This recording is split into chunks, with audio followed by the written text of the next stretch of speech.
A graça e a paz do nosso Senhor Jesus Cristo. Bom dia, amado irmão. Que essa graça tão preciosa esteja repousando sobre a sua vida, sobre a sua família. Estamos no nosso devocional, no livro do profeta Zacarias, e nos encontramos no capítulo 7. Abra sua Bíblia, por favor, nesse texto tão importante, que tem lições tão fantásticas para as nossas vidas, tão atuais. O povo de Israel, nesse momento, eles questionam ao profeta Zacarias, e não apenas a ele, mas também a todos os outros profetas e sacerdotes, sobre um jejum que eles vinham fazendo, como prova de tristeza por tudo o que havia acontecido com a nação de Israel, o cativeiro babilônico e toda aquela destruição. Mas essa geração que já está na terra começa a perguntar, será que a gente já deve parar de fazer esse jejum? Será que nós deveríamos continuar a realizar esse jejum? Na cabeça deles, eles já estavam, em certa parte, cansados de fazer esse jejum. O jejum sempre é uma expressão de quebrantamento, de arrependimento, de confissão de pecados, de não comer pela tristeza em que alguém se encontra. E eles estão perguntando, será que a gente deve continuar esse jejum? Talvez o que eles deveriam ter feito era questionar, será que estamos como Deus gostaria que estivéssemos? Será que somos quem Deus gostaria que fôssemos? Será que a nossa situação, seja ela familiar, espiritual, econômica, política, social, em todas as áreas, será que nós somos aquilo que Deus deseja para as nossas vidas? Será que a restauração de Deus, aquilo que Deus quer realizar nas nossas vidas, já está pronto, já está feito? E essa pergunta que eles fazem já demonstra um certo cansaço, um certo descrédito da parte deles em relação a fazer esse jejum, mas também um conformismo. Não, já está bom desse tamanho aqui, nós queremos saber se já pode ficar nessa medida aqui. E é muito triste porque Israel acaba se conformando. Israel começa a entrar num estado de conformidade com a situação em que se encontra. E a gente vai ver isso também no livro do profeta Ageu, vimos isso no livro do profeta Zacarias, e veremos isso também no livro do profeta Malaquias, que é o último dos 3 profetas do Antigo Testamento. Então, eles entram no estado de mornidão, de conformidade espiritual, e isso vai levá-los a retroceder espiritualmente, isso vai levá-los à frieza espiritual, a negligenciar a presença, a palavra, o culto ao Senhor, a misturar-se com a cultura que os rodeia novamente. Eles vão cair nos mesmos erros e pecados que seus pais, por mais de 1000 anos, viveram e que culminou justamente no cativeiro babilônico. E a resposta que Deus dá a eles é muito interessante, porque o texto diz no versículo 5, fala a todo o povo desta terra e aos sacerdotes, quando jejuastes e pranteastes no 5º e no 7º mês, durante esses 70 anos, acaso foi para mim que jejuastes com efeito? Para mim? Essa é a pergunta de Deus. Esse jejum, ele tem qual é o alvo dele? Qual é o propósito dele? O povo de Israel estava jejuando pelo quê? O que motivava Israel a jejuar? E, de fato, o próprio texto vai nos dizer no versículo 6 que eles estavam jejuando por eles mesmos e não por Deus. Por isso que Deus pergunta, vocês estão jejuando para mim? Vocês querem se voltar para mim? Vocês estão me buscando? Vocês estão arrependidos, quebrantados? Vocês viram tudo que vocês fizeram e como ofenderam a minha santidade, se desviaram da minha palavra e se furtaram de andar nos meus caminhos e negligenciaram a palavra de Deus, profanaram o culto, caíram na idolatria, na imoralidade. Enfim, todo o jejum que eles estavam fazendo não tinha como alvo a pessoa de Deus, mas tinha simplesmente o sofrimento deles. E aqui está uma lição extraordinária para a gente. É que diante do nosso sofrimento, seja ele qual for, das lutas, dos momentos difíceis que passamos, as consequências dos nossos próprios erros que cometemos, das escolhas que fazemos, de fato nós devemos nos humilhar diante de Deus e dizer: Deus, eu estou aqui, Senhor, e eu estou nessa situação porque eu pequei contra ti, porque eu desobedeci a tua palavra, como Davi faz: pequei contra ti, e contra ti somente, fiz o que era mal aos teus olhos. Por isso, Senhor, tu serás justo, puro ao julgar e falar. Quer dizer, o jejum de fato e verdade que deveria ser feito, deveria ter Deus como centro de todas as coisas. Mas Israel está jejuando e eles mesmos se vitimizam, dizendo: pobre de nós, olha o nosso sofrimento, olha os inimigos ao nosso redor, a nossa pobreza, a nossa miséria, a condição que nos encontramos. Mas eles são muito pouco reflexivos em olhar o porquê eles estão assim. E, de fato, o jejum deveria levá-los a isso. Deveria levá-los a olhar a santidade, a bondade, a misericórdia, a justiça de Deus e fazê-los olhar também para os seus próprios pecados. E dizer: olha, nós pecamos, nós estamos nessa situação, essa cidade está destruída, a nossa cidade e a nossa sociedade está dissolvendo-se sobre os nossos próprios pecados. E em vez de reconhecerem os seus pecados e de confessá-los diante de Deus, eles simplesmente fizeram do jejum um ritualismo. Simplesmente fizeram do jejum um momento de ficar sem comer. Mas não havia reflexão, não havia confissão de pecados mais, não havia quebrantamento e arrependimento, não havia exaltação à santidade de Deus, quando o pecador se humilha diante da sua miséria. Então, o que acontece com Israel é muito triste, mas infelizmente é o que acontece com muitos evangélicos hoje em dia. Às vezes cometem erros, tomam decisões precipitadas, são levados e guiados por suas próprias paixões, desobedecem abertamente às Escrituras, não se submetem a conselho pastoral. E quando o problema chega e quando a consequência do pecado os envolve, o que eles fazem é muitas vezes simplesmente orar. Alguns chegam a jejuar em busca de um livramento, em busca de uma bênção, em busca de obter algo para si mesmo e não para se voltar para Deus. E dizer: Deus, eu reconheço que eu estou nessa situação porque eu pequei contra ti, Senhor.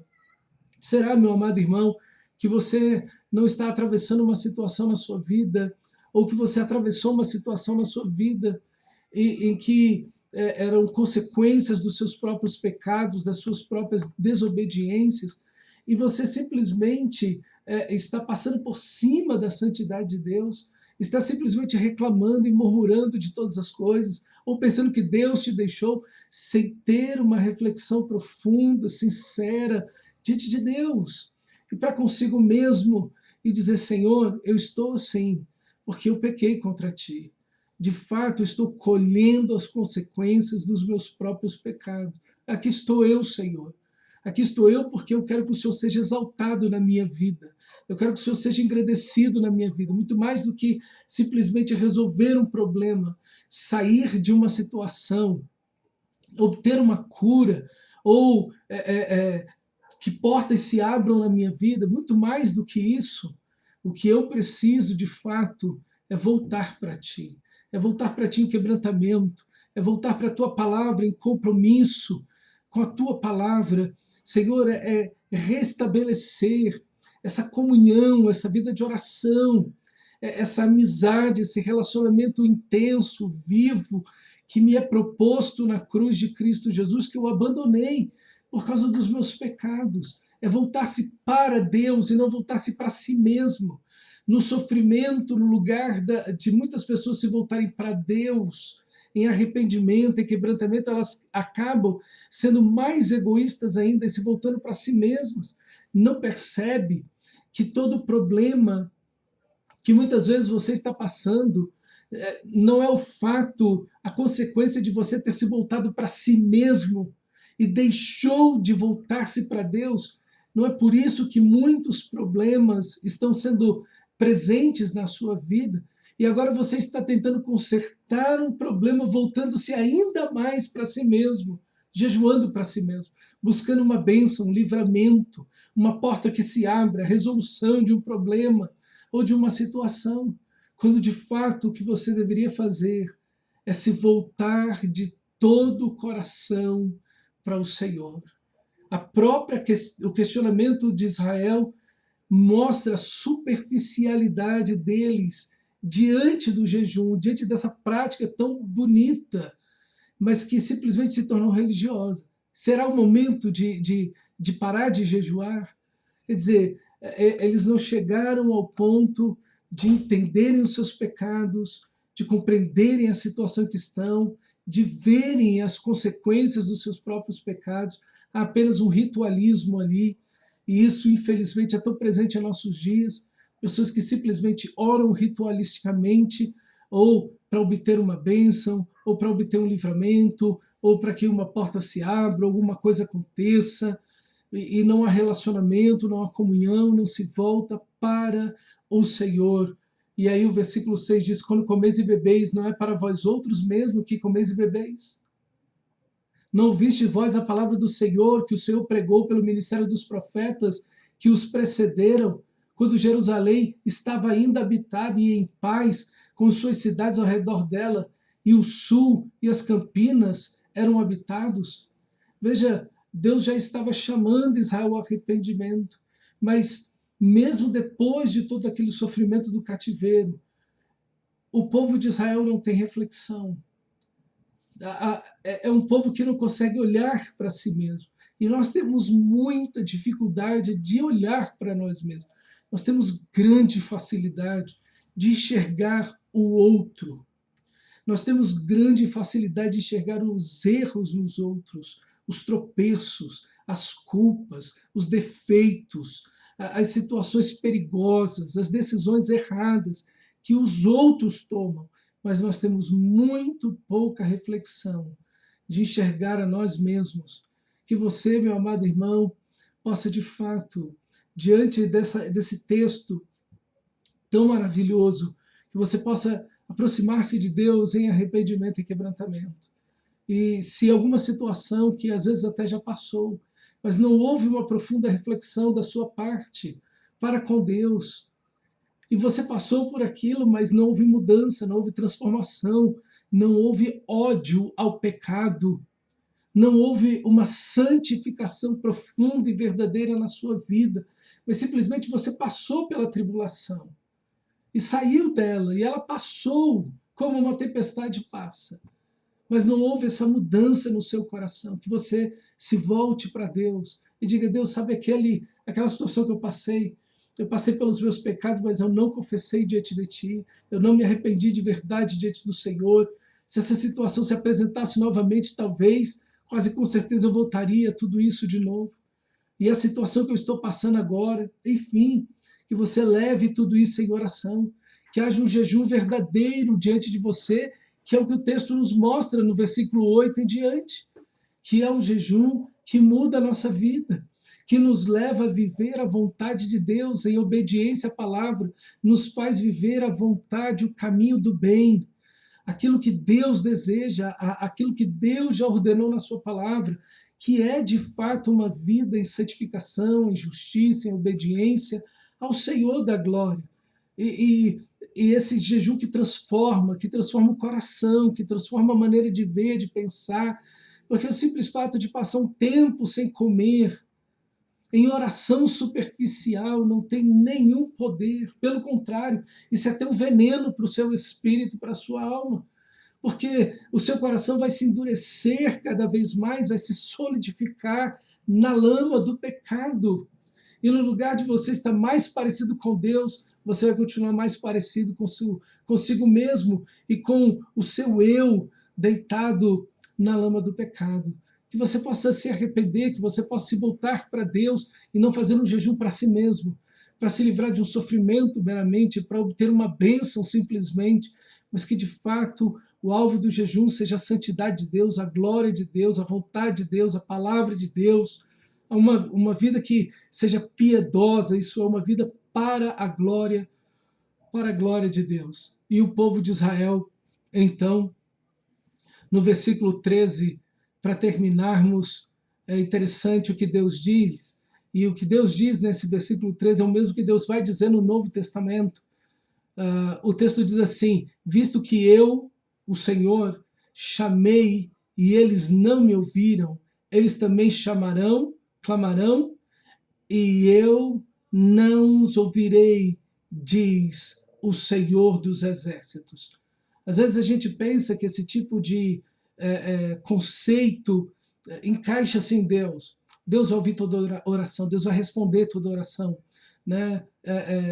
Aquilo que se eu jejuar, se eu fizer um sacrifício, então Deus vai aceitar. Não, Deus vai ouvir você à medida que você o ouve. É interessante isso também está no Novo Testamento. Isso também está no Novo Testamento, não é parte apenas do Antigo Testamento. O apóstolo Tiago diz isso na sua carta. Vocês oram e não recebem, pedem, buscam e não recebem, porque vocês pedem mal para esbanjarem nos seus próprios deleites. Infiéis, vocês não sabem que a amizade do mundo é inimizade contra Deus. Veja, as pessoas podem orar, podem jejuar, e isso não ser aceito diante de Deus. Se você quer que Deus te ouça, ouça primeiro a Deus. É isso que Deus está dizendo. Eu vou te ouvir à medida da sua obediência. Se Deus ouvir você à medida da sua obediência, o quanto Deus irá te ouvir. Não pense que a graça de Deus é simplesmente eu posso fazer tudo de errado e continuar fazendo tudo de errado sem arrependimento algum, sem me voltar para o Senhor, e Ele vai continuar me abençoando. A síndrome de Sansão. Eu posso continuar no pecado, eu posso continuar vivendo no erro, e mesmo assim Deus vai estar me abençoando. E Deus deixou Sansão, e ele não se deu conta. Por quê? Porque Deus, ele não habita no pecado. Deus, ele não tem compromisso com o pecado.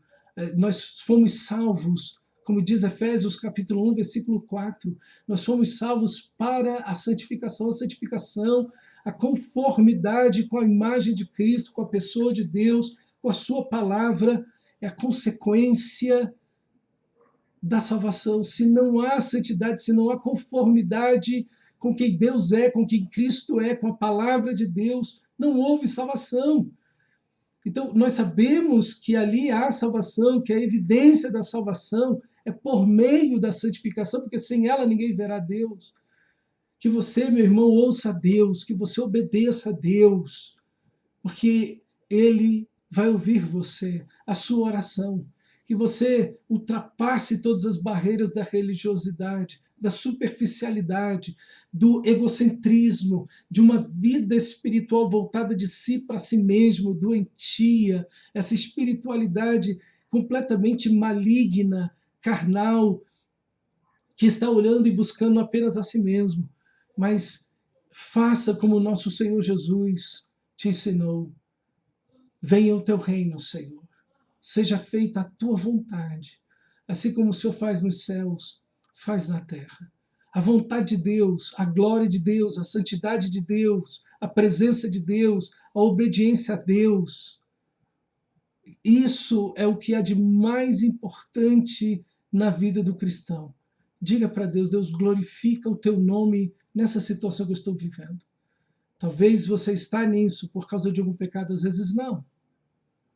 Mas às vezes você está numa situação por causa do seu próprio pecado. Peça misericórdia ao Senhor e diga para Ele: Senhor, eu vou ouvir a tua voz. Eu vou obedecer o Senhor em todas as áreas da minha vida. Eu quero corrigir essa situação obedecendo a tua palavra. Não se corrige nada simplesmente deixando de comer, fazendo jejuns ou largas orações. Não é isso que consertam as coisas. O que consertam as coisas é o verdadeiro arrependimento seguido da verdadeira obediência. Que isso Deus encontre no meio no seu coração.